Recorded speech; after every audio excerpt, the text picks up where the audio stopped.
Moje cesta k paraglidingu začala v létě 2018, kdy jsem se naučil jezdit na vodních lyžích.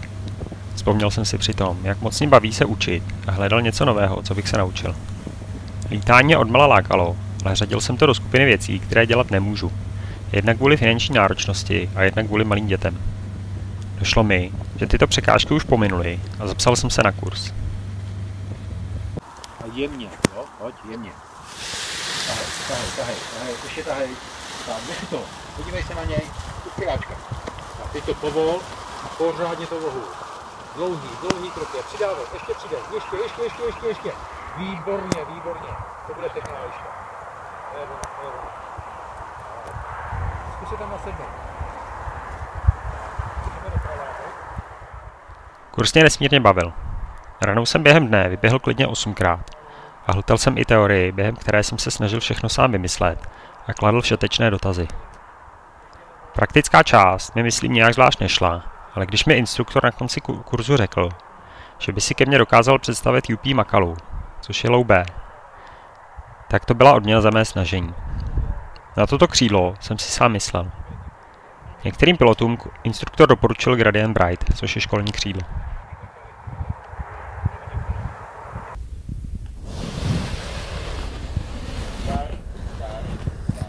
Ještě s jedním pilotem jsme během měsíce prošli i dolítáním na navijáku a teoretickou i praktickou zkouškou. Dostal jsem požehnání pro piloty a vyřídil si piloťák a další papíry. Lítat jsem začal opravdu na Makalu. Po několika letech a pozemním tréninku jsem začal lítat s Váriem a ukládat si tracklogy. Můj instruktor Míra mě ponoukal, ať si k letům píšu popisky, což mě začalo docela bavit. Nezapomenutelné jsou pro mě lety, kdy jsem se podíval poprvé na start a kdy jsem vytočil do kilometru. Někteří lidi se bojí výšek, já jsem naopak zjistil, že čím jsem výš, tím bezpečněji si cítím, což má na paraglidu své opodstatnění. V podstatě celý první rok jsem lítal jen na rané a na oblíku. Mám to tam celkem blízko, dá se tam lítat na několik směrů větru, znám to tam a je tam málo překážek, drátů a stromů. Někde jsem slyšel, že v Británii piloti můžou nejdřív lítat jen na svém domácím terénu a pak teprve dostanou povolení startovat i jinde, což mi přijde celkem rozumné. Když moc nefoukalo, tak jsem se několikrát pokoušel uletět ranskou maturitu. Raná, oblík, milá, raná. Někdy jsem vyhnil po cestě, někdy mi to uniklo o kousek neprotnutím kružnice u některého vrcholu. Po půl roce jsem se poprvé odvážil mimo ranu na čerťák a bylo to fajn. Vlastně už jsem jel předtím jednou na krupku, ale foukalo dozad a kamarád tam zavětvil, tak jsem šel dolů pěšky. Zbytek sezóny jsem strávil zase na rané. Na konci mého prvního roku se mi podařilo několik pěkných letů. Nejdřív první skutečný záfuk do Nechranic, pak neskutečný let do Německa, můj první let v zahraničí a nakonec konečně iranská maturita. Na Oseru a Jílovém jsem zjistil, že bát se lítat blízko kopce nad stromy se nemusí vyplatit. Letěl jsem daleko od kopce, kde už to nenosilo, a kvůli tomu jsem v lese málem skončil. Ale dobře to dopadlo, stromy jsem nakonec přeletěl.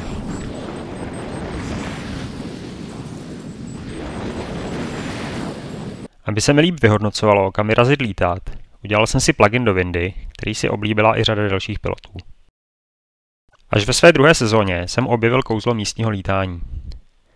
Do 35 minut se dostanu z bytu na 6 různých startovaček. Jsou to většinou nižší kopce pod prostorem v 1050 metrech, ale i tak se na nich dá dobře polítat. Výhoda je, že můžu doma čekat, dokud sonda nezačne ukazovat hezké hodnoty a pak teprve vyrazit. K Vánocům si synek přál kameru, kterou si od té doby půjčuji. Na začátku jsem se kamerou nechtěl rozptylovat, proto jsem s ní lítat ani nechtěl. Po roce už mi na ně trochu pozornosti vystačí.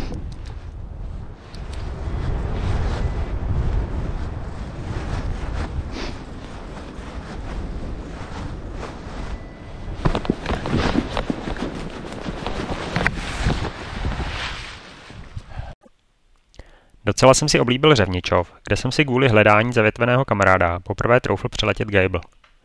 O pár týdnů později jsem tam ale taky zavětvil, což byla jedna z nejhorších situací, co se mi při lítání stala.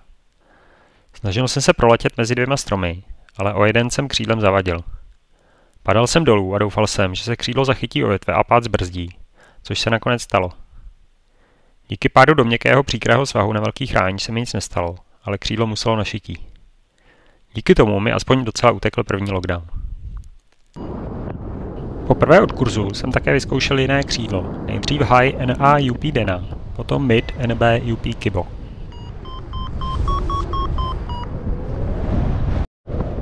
S kamarádem se nám podařilo odletět z Řevničova, ale bohužel jsme včas nevyletěli spod pokličky prostoru a lízli jsme ho. I tak jsem z toho měl ale velkou radost, jednak z letu s kamarádem a jednak z odletu od 25metrové hrany.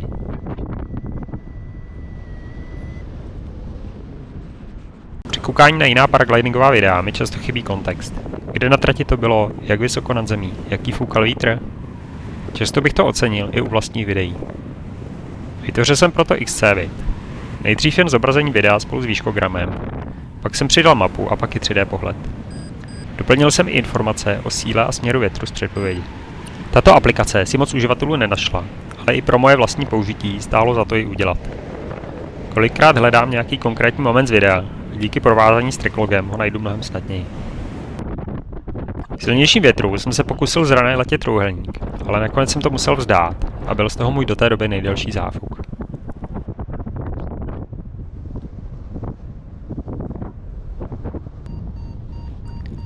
Poprvé jsem vyrazil na Kozákov, kde jsem se celý den víceméně trápil.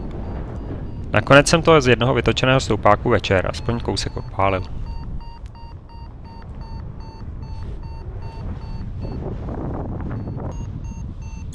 Z oblíků se mi podařil asi můj nejpěknější let vůbec.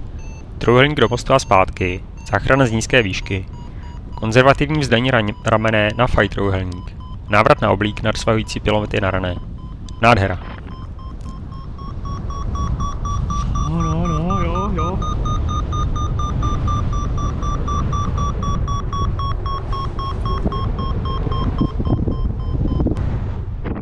O pár dní později jsem chtěl něco podobného zopakovat na Čerťáku. Na Makalu jsem se protlačil proti větru, doletěl k Bukové hoře, ale cestou zpátky jsem vyhnil. I tak to byl pěkný let.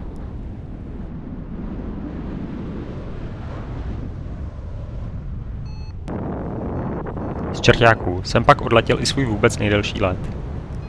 Nejdřív jsem odstartoval přesně v momentě, kdy vítr dost zesílil. Čas jsem pochopil, že se dopředu neprotlačím. Otočil to a letěl přistát. Na jeho místě by to teďka otočil. Mazal na pole, vole. Ale v téhle vejšce nevím, No, jako. ale on se neposadí, na ty vole tam. A pak už to otočilo, odcela dobrá. Teď ještě pořád má vejšku.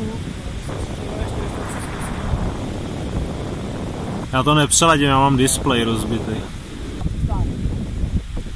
Nepropouštěj, tak, přesně, otoč to. Jo, jděte, no.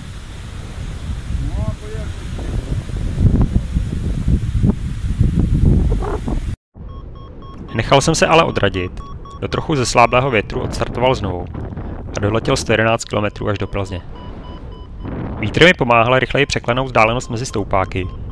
Dobře jsem se orientoval podle mraků, a když jsem jednou udělal chybu a ze stoupáku vypadl, tak jsem se díky štěstí a trpělivému točení nulky zase zachránil.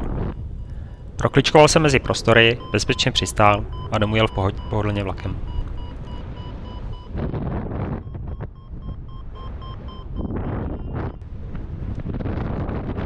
Vyzkoušel jsem sedačku s kokonem a High UP Summit. Rozhodl se, že právě na tuhle kombinaci bych chtěl přesedlat. Plánoval jsem syna poslat na kurz a pokud bude chtít lítat, tak mu dát svoji starou výbavu. Ale máma mu kurz nakonec nepovolila, tak z toho sešlo.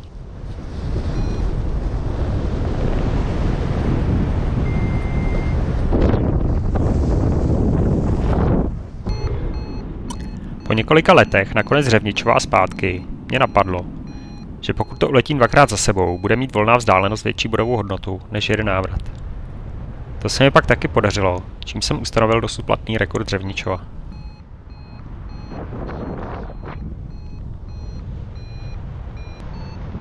Poprvé si na rodinnou dovolenou do Krkonoš beru padák. Na letové dny a dopoledne chodíme na výlety, odpoledne jdu většinou na kopec, lítám skoro každý den. Hned první den se mi daří pěkný trojúhelník. Jsou ten den zrovna hike and fly závody, většina startovního pole jde po zemi, ale já si mimo soutěž krásně letím.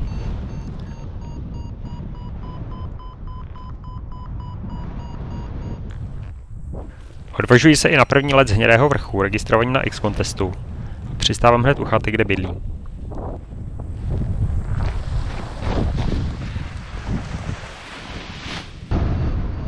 Průměrných letů se mi podaří ještě několik. Jednou nezvládnu včas odletět spod mraku, který mě na pár sekund nese. Až díky kompasu se zorientuji a dostanu se z něj pryč. Jednou hezky přistanu v údolí u hřbitova.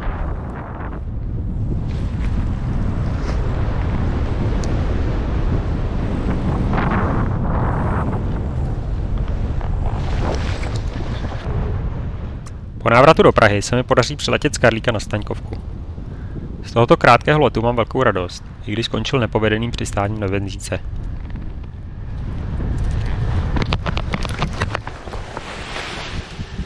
Vydávám se na SIF do Itálie, které odlítám na půjčeném summitu, Trangu, což je C, a Signě, taky C. Klapance mi jdou skvěle, full stall tragicky, spirála a negativka v pohodě a wingcover je podprůměrně. Cvičně si házím záložák a daří se mi i zrušit hlavní křídlo. S krizovými situacemi si dokážu poradit. Úspěšně skládám test na sportovního pilota, abych mohl ve Švýcarsku odletět od kopce, na což je potřeba 5hvězdičkový IPPI průkaz, odpovídající našemu sportovnímu pilotu. C-čková křídla zatím lítat nepotřebuji, summit mi myslím ještě několik let bude stačit.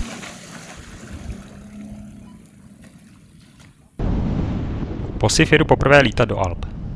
První roky jsem do velkých hor jezdit nechtěl. Přijde mi, že možnost komplikací je v horách větší než v rovinách. Chce to líp znát, jak se vzduch chová, kudy proudí, chápat údolku a přizpůsobit tomu let. U prudkých skal je možnost turbulencí větší než třeba na rané. V Pinzolu se mi povede jeden docela pěkný let.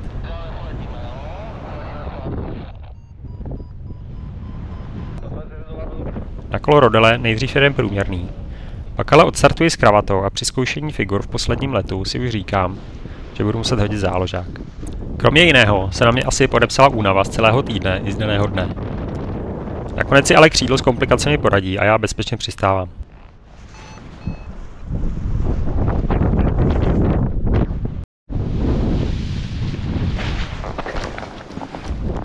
Hned po návratu do Čech zavetvím při startu, ale naštěstí bez následků.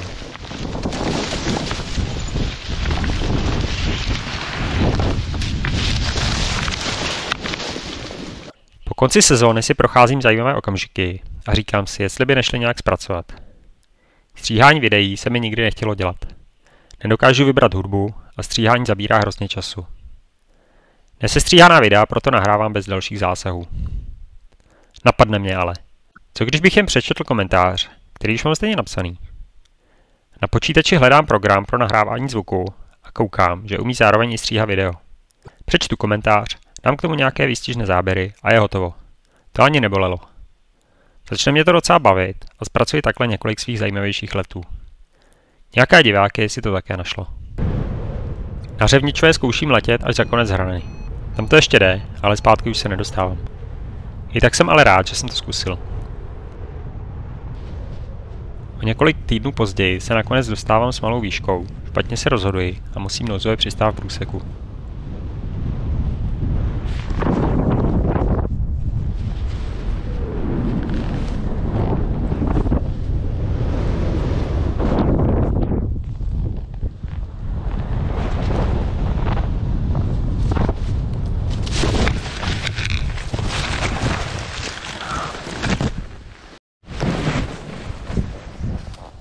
O den později se mi daří odstartovat z Geiblu.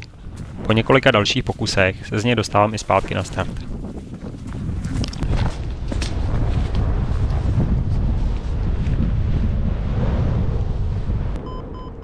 V půlce února se mi daří pěkný termický let. Sice jen v okolí Berouna, ale i tak z toho mám velkou radost. Dotočený prostor takhle v zimě se prostě počítá. Nad letadlem.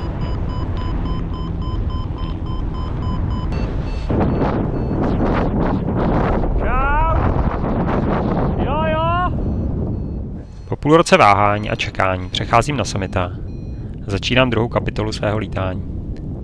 Předsevzetí mám několik, hlavně je nechávat si větší rezervy. Prostor jsem nikdy nepropálil, ale párkrát jsem ho přeci jen lízl.